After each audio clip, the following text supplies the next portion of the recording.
Spring training is right around the corner. So, we're going to talk about some news and notes involving that, as well as previewing Jason Foley and talking about his role on the 2025 Detroit Tigers. All today on Locked On Tigers.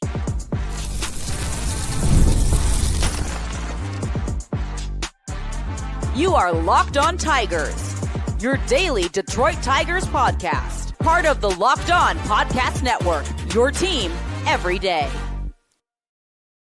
What is up, everybody? Welcome back to another edition of Locked On Tigers. I'm, of course, your host, Scott Bentley. Today is Thursday, February 20th, 2025. Thank you so much for making Locked On Tigers your first listen every single day. We are free and available wherever you get your podcasts, including YouTube, part of the Locked On Podcast Network, your team every single day. Happy Thursday, everybody. Spring training is right around the corner. This weekend, the Detroit Tigers play baseball, and that is absolutely awesome. We're going to talk about some of the news that is already coming out about who's going to play in those games, etc. Not a ton, but we do have a who's going to be the first starting pitcher for your Detroit Tigers in the calendar year of 2025. So I'm going to talk about that. Then we have a ton of small stuff, streaming conversations, balls and strikes system in spring training games, some prospect national attention, some minor stuff from camp, all that good stuff. And then we will discuss Jason Foley and what we can expect out of him in 2025, as well as just kind of the role that he is going to play in the bullpen and kind of the weird last 12 to 16 months that Jason Foley has kind of had on the field.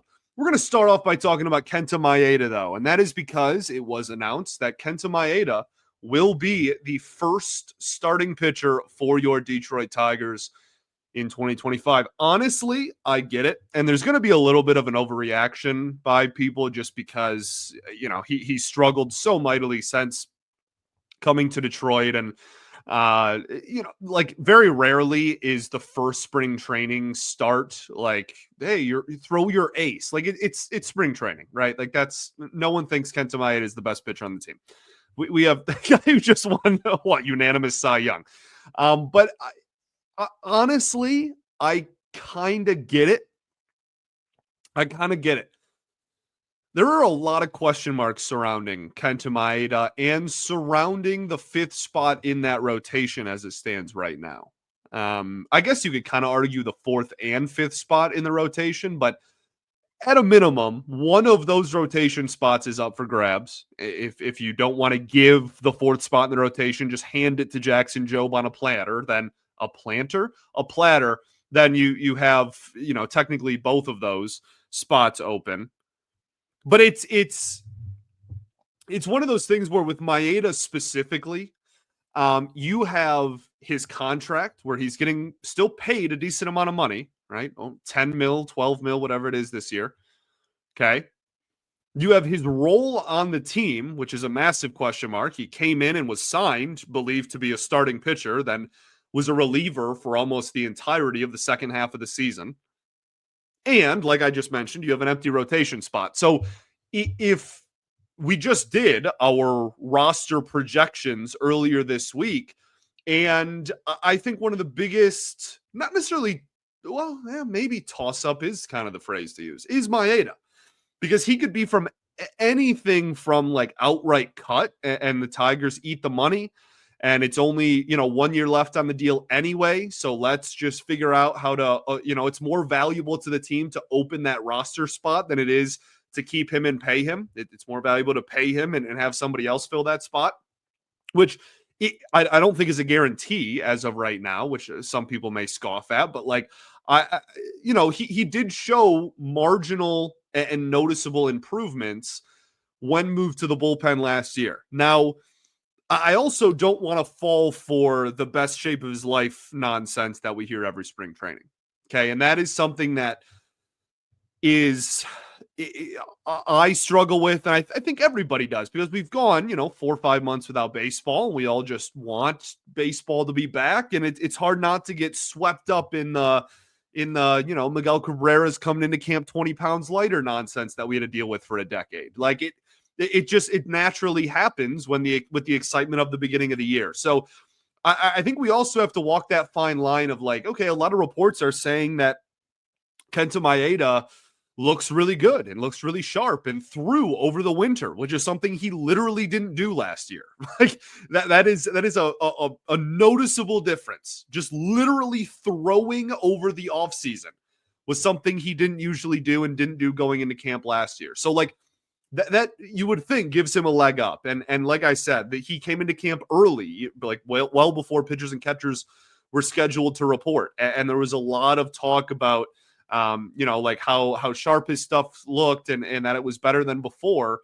But at the same breath, it's like we've heard a lot of stuff surrounding that. I saw Matt Manning throw a splitter in his spring training starts last year. And we were like, oh, sick. He's got like this change-up splitter thing now. And then he went to, AAA and barely threw it and then got called up for a couple of starts and didn't really throw it, right? Like spring training is all experimentation for those fringe roster players, even the solidified stars. Like that's what it is. You're trying new stuff. You're trying to see what works for you. The results don't matter a ton. So it's a very fine line here that we're trying to walk. And I kind of understand the decision to go to Maeda in the first start of the year. You got to see what you have in a guy that's getting paid that much money and doesn't have a solidified role on the team. You got to figure it out as quick as possible. And so that will be step one. We'll be lacing him up against the Philadelphia Phillies this Saturday in the Tigers' first spring training game. So we'll see what happens there. Looking for an improved fastball from last year is kind of my biggest thing. The splitter was still good when he could locate it well last season, but really everything plays off of his fastball. And it was just so unusable at one point last season that has to be ironed out, has to be fixed, or else nothing else really matters. And is going to contribute to him being a major league pitcher. So that's my biggest thing. We'll see if we get that immediately in start one, or if, that's something that maybe he can build up to more. But we got to find out. Other news, the Detroit Tigers and really everybody, so not just the Detroit Tigers, but FanDuel Sports Network as a whole officially announces that they will be on Prime. Amazon Prime. You can subscribe to the Detroit Tigers, buy the Detroit Tigers FanDuel Sportsbook Network package through Amazon. Now, this is not just, I want to make this abundantly clear, that this is not just like, oh, I have Amazon Prime, so I get FanDuel Sports Network. No, it's about the same price that you were already paying if you paid for the streaming service of FanDuel Sports Network. Now you can just get that through Amazon Prime, which may not sound like a very big deal, but I am happy about this. And if you or a loved one has ever used the FanDuel Sportsbook app, A, you deserve financial compensation. B, you understand what I'm talking about, and you understand why this is a big deal, even though like the price isn't changing and the name isn't changing and the quality of product may not even be changing. You are actually going to hopefully be able to stream the game start to finish without having to restart it 50 times or without having it crash in front of you or the audio completely just die or it not working that day, or I could go on and on. The technical side of the FanDuel Sportsbook Network app has been awful for years. And so I think that this is a good thing. It is a welcome change, despite the fact that it's not really changing, like you're not saving any money or anything like that. I think it's a good thing that I absolutely welcome. Okay, let's get into a couple other minor news and notes from camp and from spring training. Then we'll get into Jason Foley. All right, we'll do that right after this. Got to talk to you all today about our friends over at Wonderful Pistachios. If you're looking for a snack that's both delicious and nutritious, crack into a good source of protein with Wonderful Pistachios. Wonderful Pistachios is one of the highest protein nuts. Each 1 ounce serving has 6 grams of protein, giving you over 10% of your daily value. Plus, they're packed with fiber and better for you unsaturated fats to help you keep feeling fuller longer. Personally, I love the no shells variety, as I've said a bunch to y'all over the last couple of weeks. It's the perfect grab and go snack for busy days, whether I'm snacking at my desk, I'm on a road trip, or just need a quick protein boost. They're always my go-to. And if you love cracking open every shell for that satisfying crunch, you can obviously still have the in-shell options as well that are still a classic favorite. So get snacking and get cracking with the snack that packs a protein punch. Just visit visit wonderfulpistachios.com rather to learn more. All right, everybody, welcome back here. Segment 2 of Locked On Tigers. I appreciate you all for tuning in, as always, making us your first listen every single day. Shouts to everydayers that do tune in every day. We will, of course, be back tomorrow as we preview spring training. Baseball will be played in the next 48 hours, and that is an absolutely beautiful and wonderful thing. Got a few more small things I want to talk about before we break down Jason Foley and what we can expect out of him in 2025. But it was really cool. The Hao-Yu Lee hype train is just kind of like here. I think it's awesome to see. You're seeing articles written about him, but he made, well, not him personally, a conversation about Hao-Yu Lee was on national baseball television on MLB Network on Wednesday. And that is really cool. It's just really cool. And I know Evan Petzold of the Freep wrote an article about him a while ago. And I think the Detroit News recently put out an article about him as well. I don't know if it was McCoskey or not, but I think somebody out there wrote an article about him. Like, he's just getting a ton of attention. MLB.com wrote an article about him. I know Jason Beck recently too. There's just there. I think that he's going to get a look at third base at some point this year. And maybe I'm breaking my own rule here. Maybe, 10 minutes ago, I was like, hey, don't get swept up in, spring training nonsense. And maybe that's exactly what I'm doing. Okay. I'll admit it. All right. I'll gladly admit my hypocrisy here, but I love the profile. I love the player. Big fan of his last season, watching him develop. A lot of good bat to ball skills, a lot of good on base skills, really tapped into the power last season. The defense looks pretty sharp. Again, we're talking like drills at third base in spring training, and they're obviously not going to post the bad ones. Like, I understand that, but he looks smooth there, man. I really think that there is a world where he's playing third base at some point for the Tigers at the major league level here in 2025. Now, do I think that he's going to make the team out of camp? No. And I would say I don't think he should. Like, Matt Vierling was good enough. You're going to take a look at Jace Young, obviously. Like, you don't need to rush him. But I think if he starts off the season, because he's almost assuredly going to be in Toledo to start off the season, if he gets off hot, right? If he starts off really, really hot at the plate and looks sound defensively, I hope they put him at third base down in Toledo as well. I think there's a real chance that by June, July, we're kind of having a similar conversation to what we had with like Colt Keith and Parker Meadows 2 years ago, where it's like, when is enough? Like, when are we going to pull the trigger on this guy and get him up here? So we'll see what happens there, but I just like to see him get national attention.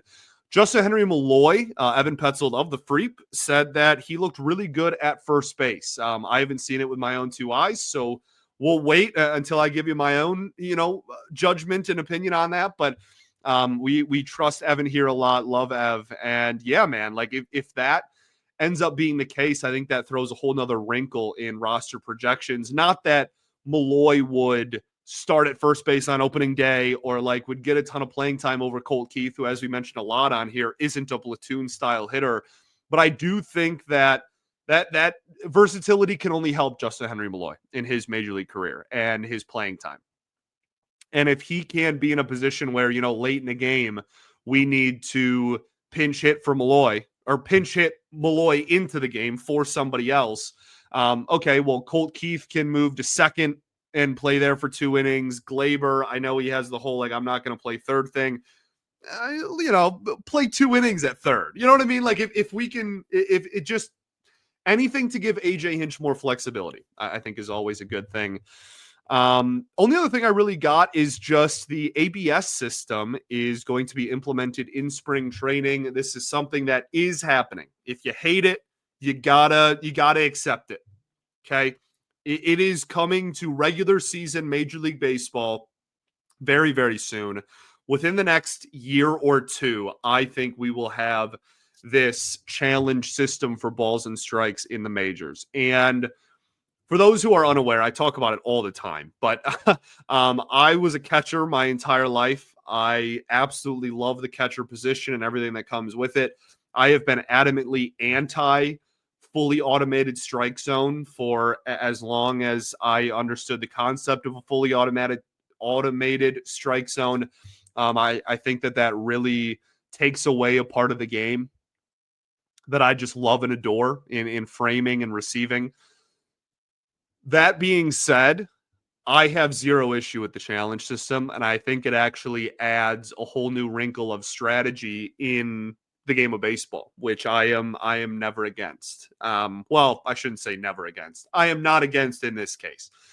This will allow catchers to still be able to have their value with framing and whatnot. If the hitter doesn't challenge it, then you're still getting a call there. If the team is out of challenges, then you're still getting a call there. So I think that it eliminates the egregious mistake. It eliminates the egregious, oh my goodness, that was a foot out of the zone. What are we talking about here? Oh my goodness, that was right down the middle. What are we talking about? So I am for it. I really have no issue with it. I think this is a great compromise and a great way to utilize it.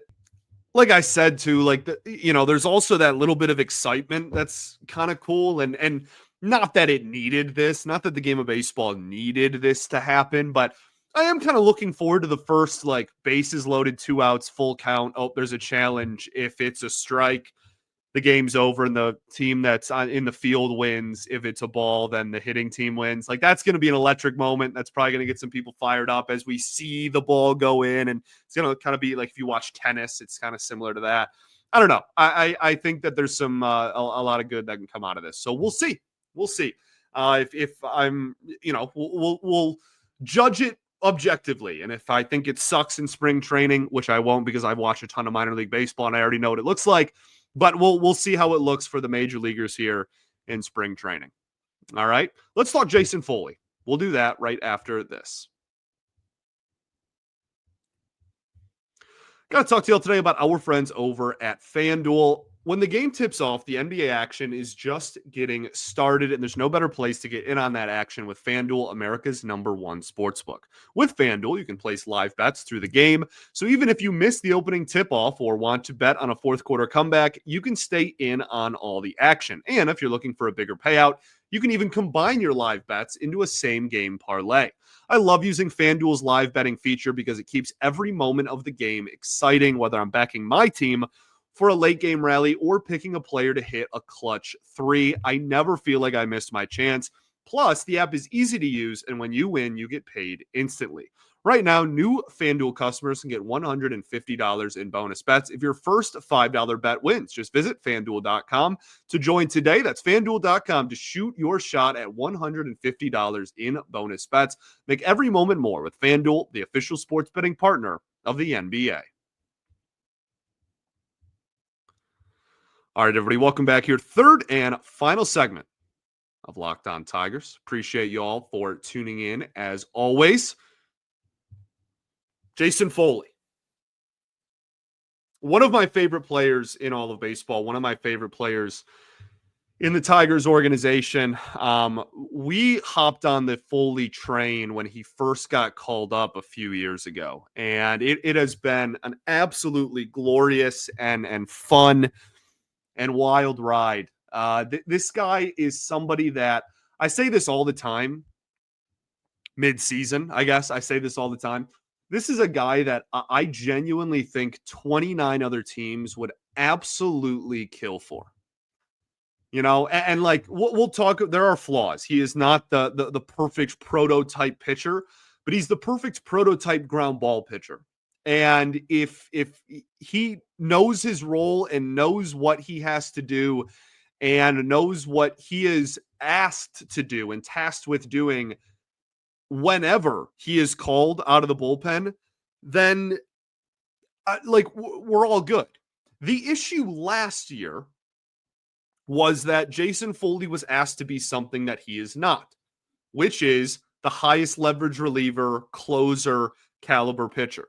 It's not to say he's not really good. He had a 2.61 ERA in 2023 and a 3.15 last year, both in about 70 games played in both of those. He almost had a 30-save season last year.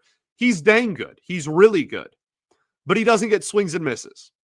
23rd percentile in whiff rate, 14th percentile in chase rate, 14th percentile in K rate.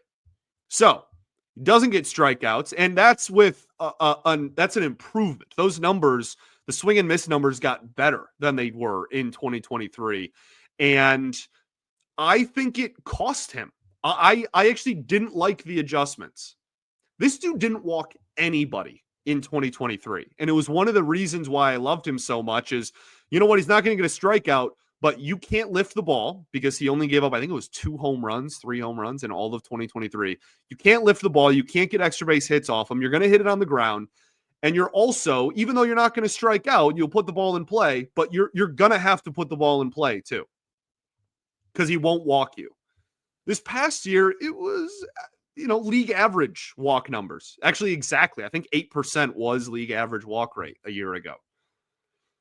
So, for me, the being in the 23rd percentile in whiff rate because you threw your slider 20% more often was not worth the other things that come along with that. It was not worth the decrease in walk rate. It wasn't worth the more extra base hits given up because he's throwing more breaking balls. Threw 31% sliders in 2024. In 2023, he almost threw exclusively the sinker. 70% sinker, 17% slider, 13% changeup. This past year, he's pretty much 55% sinker, 31% slider, and then a lot of small percentages of the four-seam fastball and the changeup. The four-seam fastball is interesting because it was new to this year, and it does give him a little bit more velocity and a little bit more of a straighter pitch. I can appreciate that, and I think that that's a good thing, especially I think righty-lefty matchups. That's a good thing to have in the back pocket because that's when you're going to throw the changeup, presumably, a little bit more often. But that's another one of the thorns in Jason Foley's side. In his career, he has a 506 OPS against right-handed hitters. That is effing phenomenal, right? Against lefties, lefties have a slug of almost 500 against him, a batting average of about 300 against him, and OPS just under 850. Dramatically different, right? So I think that he really just has to get back to what makes him the best version of himself. Sound like my therapist, goodness. Needs to get back to his bread and butter is really what I'm trying to say, right? This guy is elite at keeping the ball on the ground and getting righties out. Those are two very valuable things. And I think he should be managed as such. You have Canely, who's kind of that righty now that can get swing and miss. Hopefully you have Alex Lang at some point, which can be that guy that can be a righty, can get swing and miss. You have really good lefties all over your organization. That's not a worry. Like, you can use him truly as okay, I am going to Foley in a high leverage situation where I need to keep the ball on the ground. Because pigeonholing him into this, you have to be the highest leverage reliever on the team, like he was last year, did nothing but hurt his numbers. Legitimately. The only exception was April Foley when he was pumping 101 mile an hour sinkers. And doesn't really matter what type of pitch it is. When you throw 101, you're going to get a lot of swing and miss. And he did. And he didn't give up a run for the first month of the season. And still had a half a run worse ERA in 2024 than he did in 2023. So, I love Jason Foley more than life itself. He is absolutely one of my favorite players in the league. I think his niche skill is awesome and is something that is super valuable to the team. Let's get him back to just focusing on doing his niche skill, because that is when he is at his best and can give you 2.6 ERA ball over 70 games. I don't need him to strike people out. His slider isn't good. It's never going to be that great. But his sinker was less effective because he used it less often, and he was not used in situations that get the most out of him. So, when talking about what I expect out of him in 2025, I think the bullpen is deeper to the point where Jason Foley in no way, shape, or form has to be the highest leverage reliever anymore. And he can be if you really need him to. I just used the other 4 best relievers on the team, so Foley's the only one that is going tonight. Okay, we're going to go with Foley. If you need to, he has the experience. You can put him in that situation. He's not going to completely crumble. He was fine last year. But I think that he is best utilized when he is part of the Rolodex, not like the main number one option in the pen. And so I'm looking forward to that, because I think that that's kind of where they are. I think the Tigers are at a position where, like I said, they have a lot more swing and miss. I say a lot more. On opening day, they're going to have one more person that's more swing and miss, hopefully. And then when Alex Lang comes back and he can throw the ball anywhere near the strike zone, hopefully he can be that guy as well. And you can get the most out of everybody that way. But that's kind of what I'm banking on. And I think that can and probably should happen. Love Jason Foley, man. Really excited for what he can do this year. Still 29 years old. Like I said, I really do think 29 other teams would love to have Jason Foley in their bullpen, because he's an automatic ground ball when he is at his best. I think that's pretty much all I got. Only other thing is shout out to whoever the Tigers social media director is, whoever's in charge of socials these days. Tip of the cap, because that was, if anybody follows the Tigers on Twitter, you're aware of what I'm talking about. They didn't tell anybody they were doing this, and the Tigers just handed the social media admin, who has a crazy phone case, by the way, just handed their phone to every Detroit Tiger player as they came into work on Wednesday, and just told them to tweet whatever they wanted. And then hours later, it was revealed that who tweeted each one and whatnot. But for a while there, it looked like admin had kind of gone off the rails and lost their mind. So it was just really funny, and it was a good bit, and I enjoyed it thoroughly. Brebby is hilarious. That's one of my favorite videos ever. Go check it out. The Buffalo one. Great. Thanks for making Locked On Tigers your first listen every single day. Shots to everydayers that do tune in every day. We will, of course, be back tomorrow as we start previewing spring training baseball. Peace and love. Going to therapy's dope. I'll catch y'all then, baby. Go Tigers.